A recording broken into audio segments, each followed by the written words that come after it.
"You're too poor to be part of this family," my mother-in-law Constance announced at our wedding reception in front of 200 guests, her voice cutting through the celebration like a guillotine through silk, and I felt my new husband's hand grip mine so tightly that I thought he might crush my fingers. I was wearing a dress that my mother had spent 3 months saving for, a dress that had cost $800 and represented the most expensive piece of clothing I had ever owned. I was wearing shoes that I had bought from a consignment store for $40. I was wearing a smile that was beginning to feel like a lie. And I was standing next to a man whose family had just made it clear that my working-class background was a stain on their dynasty.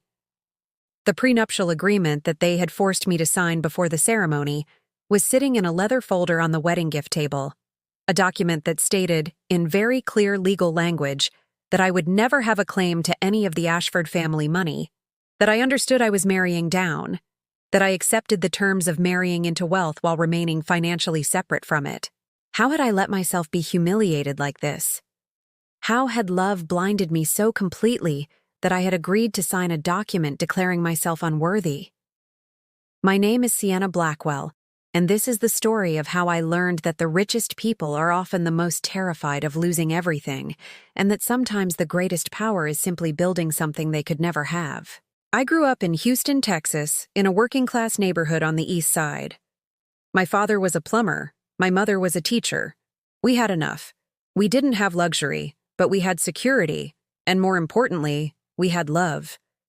My parents had taught me that money was not a measure of worth, that hard work was honorable, that building something with your own hands was the highest form of success. When I was 18, I had no money for college. Instead, I had gotten a job at a tech startup as an administrative assistant.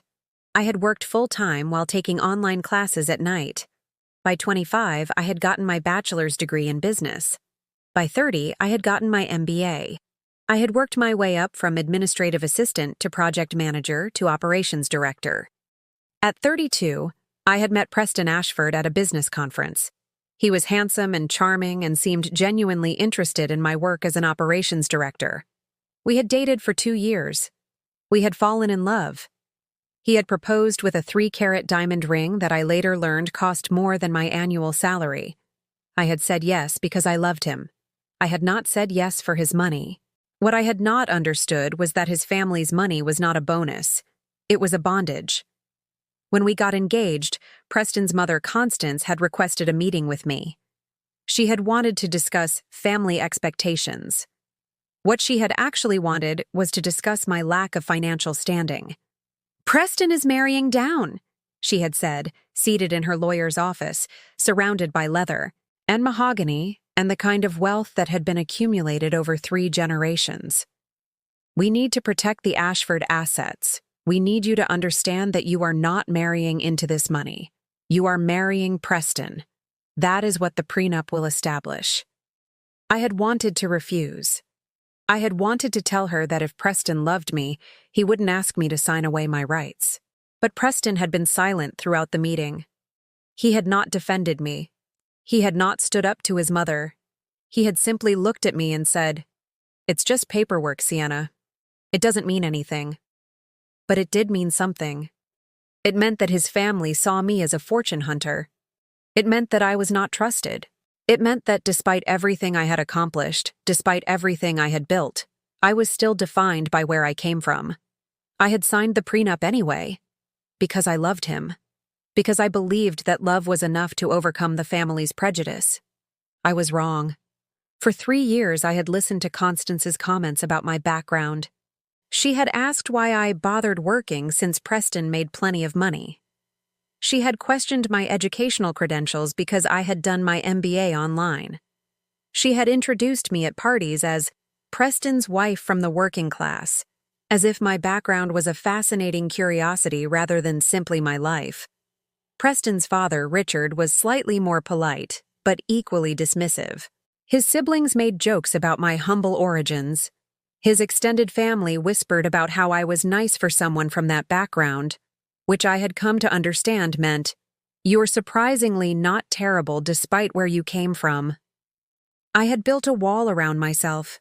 I had stopped trying to win their approval. I had focused on my work, on building my career, on creating something that was entirely mine. In year 4 of the marriage, I had received a job offer, an executive position at a venture capital firm called Nexus Capital. The salary was $400,000 a year. The equity package was significant. The opportunity was exactly what I had been working toward my entire career. I had taken the job without telling Preston first. I had simply made the decision that was best for my career and my future. When I had told him, he had been shocked. "That's a huge career move," he had said.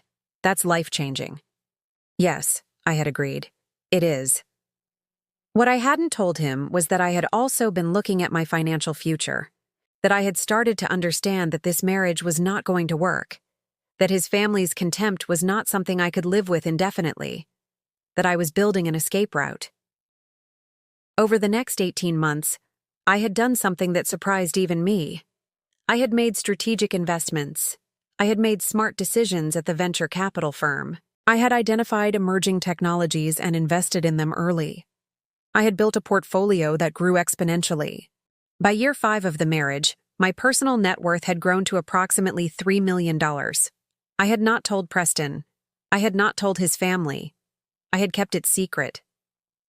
That same year, the Ashford family's wealth had begun to crumble. Richard had made a series of terrible business decisions. The family's real estate investments had become liabilities. The company that had generated their wealth for decades had been sold at a loss. By the end of year 5, what had been a $500 million fortune was down to approximately $50 million. Still substantial, but a devastating loss for people who had never had to consider the possibility of not being wealthy.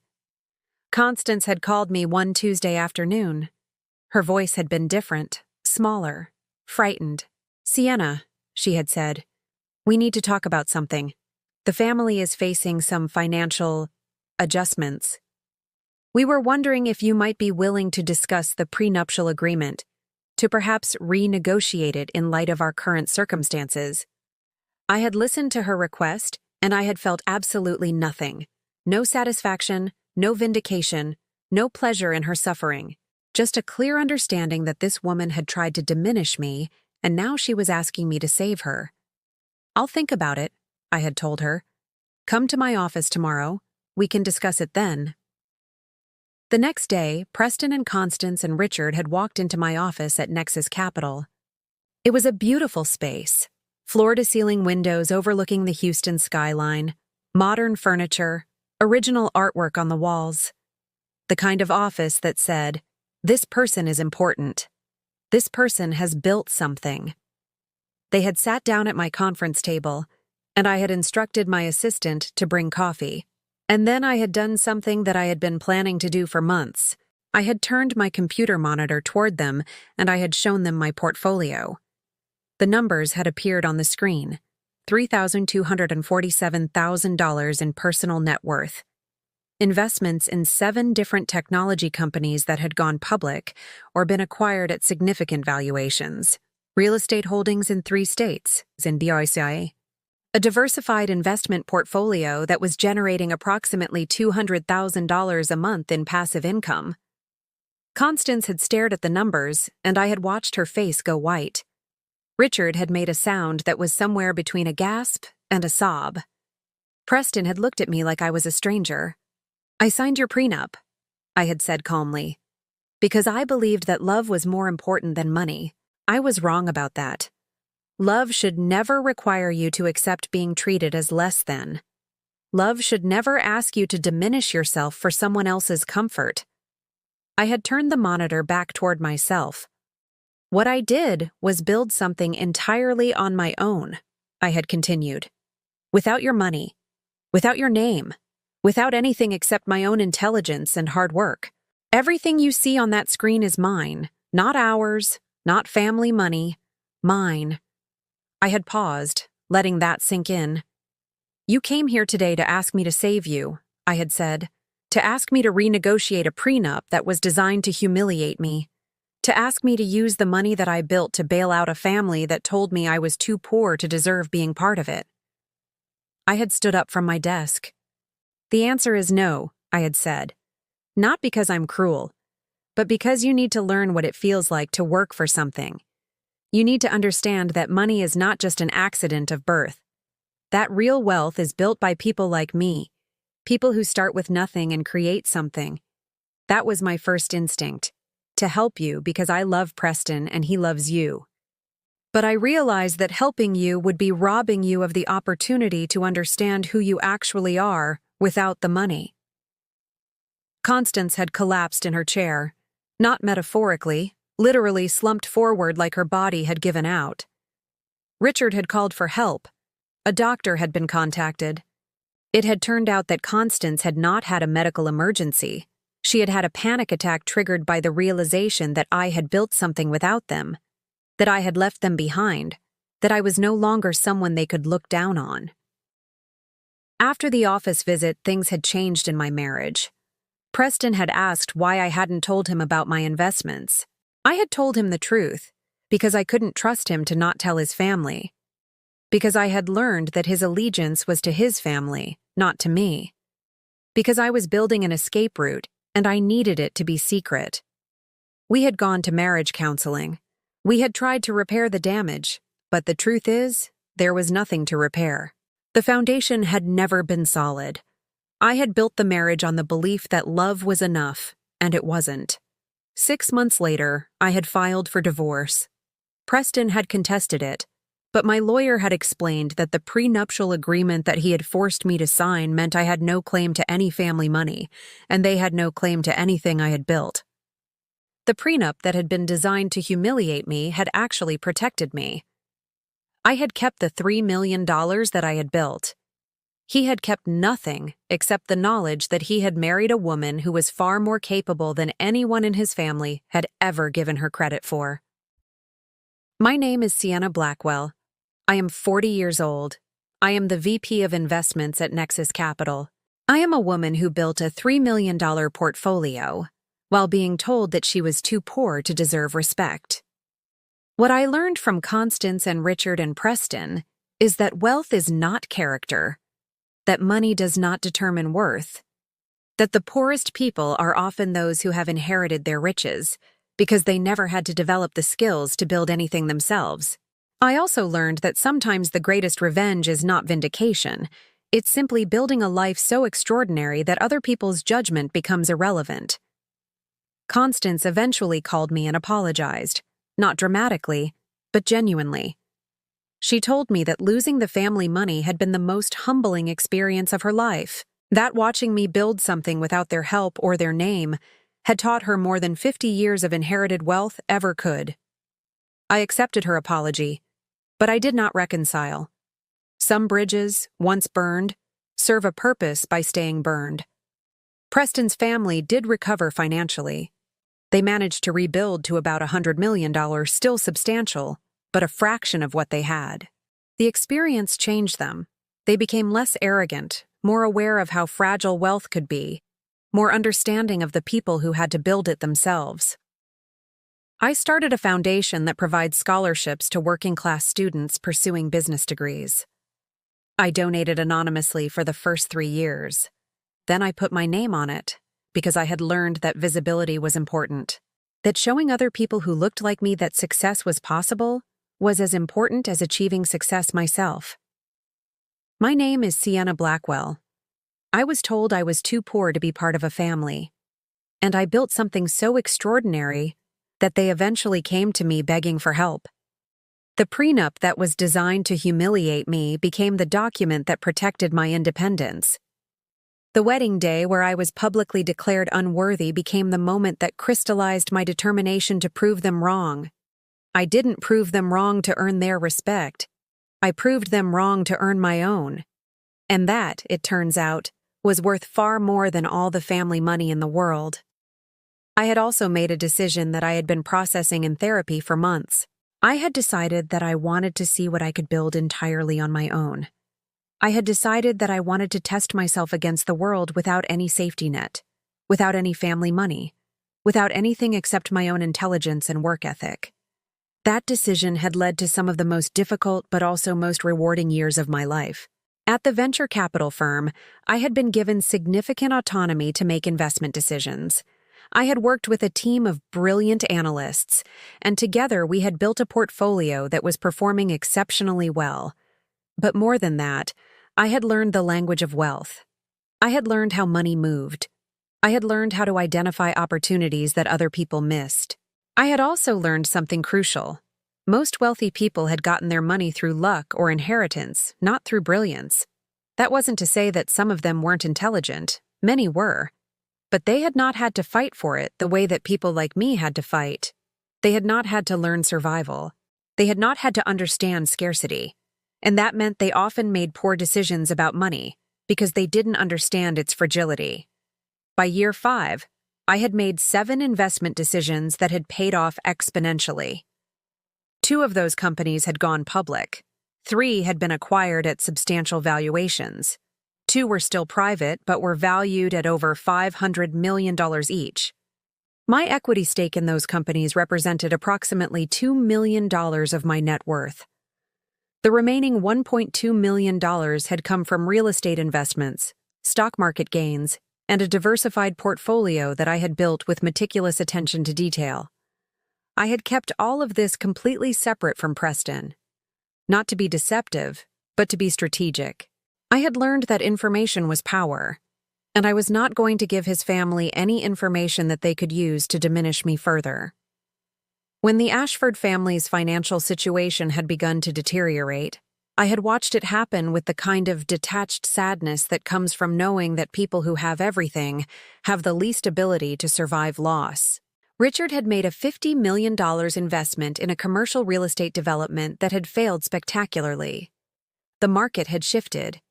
The project had become not just unprofitable, but a liability. He had lost the money, and he had lost confidence. That loss had triggered a domino effect. Loans that had been manageable became difficult. Investments that had been stable became questionable. The Ashford family empire, which had seemed so solid, had revealed itself to be built on sand. Constance had gotten thinner. I had noticed it at family dinners, the way her clothes had begun to hang on her, the way she had stopped wearing the kind of expensive jewelry that had been her trademark, the way she had stopped making cruel comments because she had become too worried about survival to worry about status.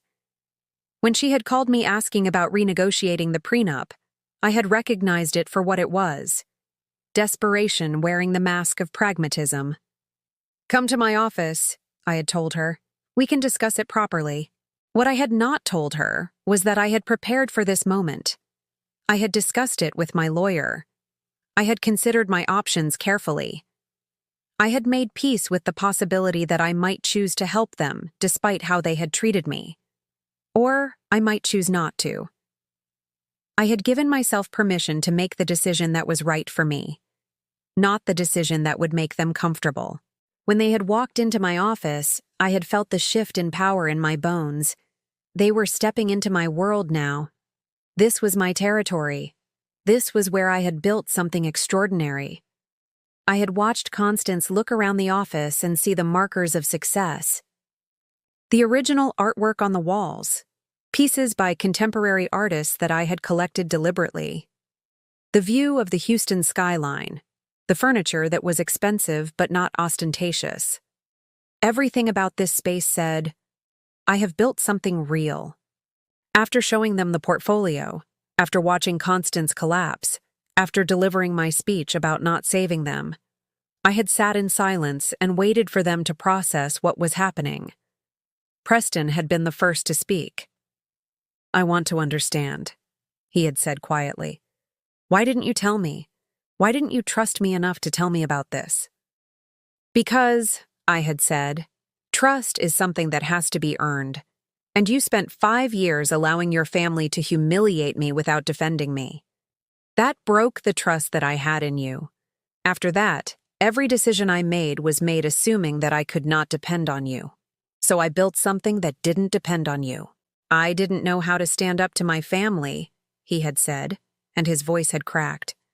"I was afraid of them." "I know," I had said, and I understood that intellectually.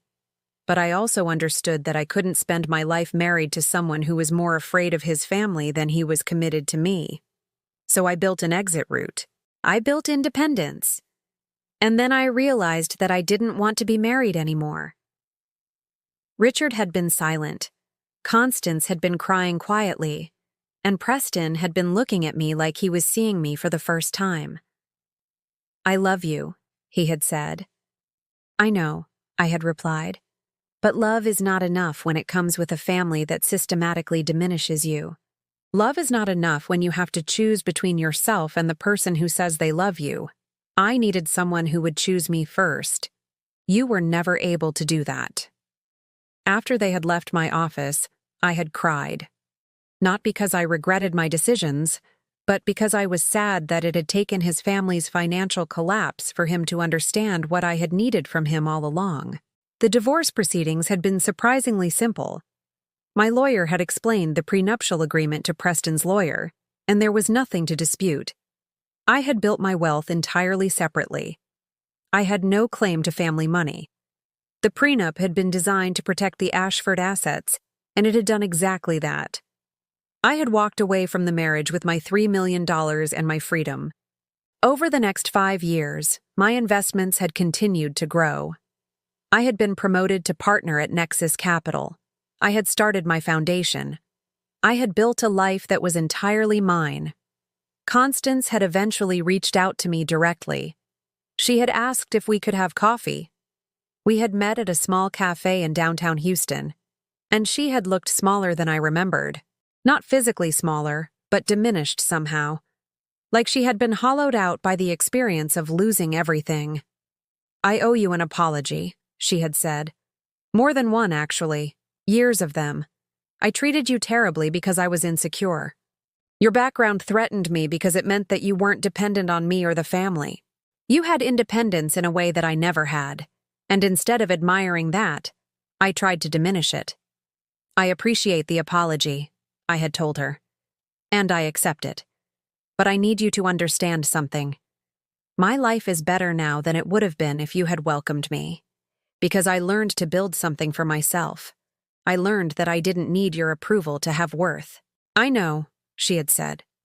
"And that's what terrifies me about the world you and Preston created. That people like you, people who actually have to work and struggle, are so much more resilient than people like us who inherited everything. We're fragile. We break easily." "Not all of you," I had said. "But some of you, yes." We had had coffee occasionally after that. Not a warm relationship, but an honest one. Constance had eventually found purpose by working with the foundation I had started. She had discovered that helping people who were starting with nothing gave her a sense of meaning that inheriting money never had. My name is Sienna Blackwell. I am 45 years old. I am the founder and managing partner of Nexus Capital. I am the founder of the Blackwell Foundation for Economic Mobility. I am a divorced woman who was told she was too poor to be part of a family, and I became so spectacularly successful that the family that rejected me eventually asked me for help. What I learned from this experience is that the prenup that was designed to humiliate me actually saved me. It forced me to build my own foundation. It meant that when the marriage ended, I walked away with everything that I had built and nothing entangled with theirs. I also learned that sometimes the cruelest thing people can do is tell you that you're not good enough, and sometimes the best response to that is to become so good that their opinion becomes completely irrelevant. The wedding day where I was publicly declared unworthy has become the moment that defines my strength. The prenup that was designed to separate me from family wealth has become the document that ensured my independence. And the family that rejected me has become the lesson that I teach to others. That acceptance from others means nothing compared to acceptance from yourself.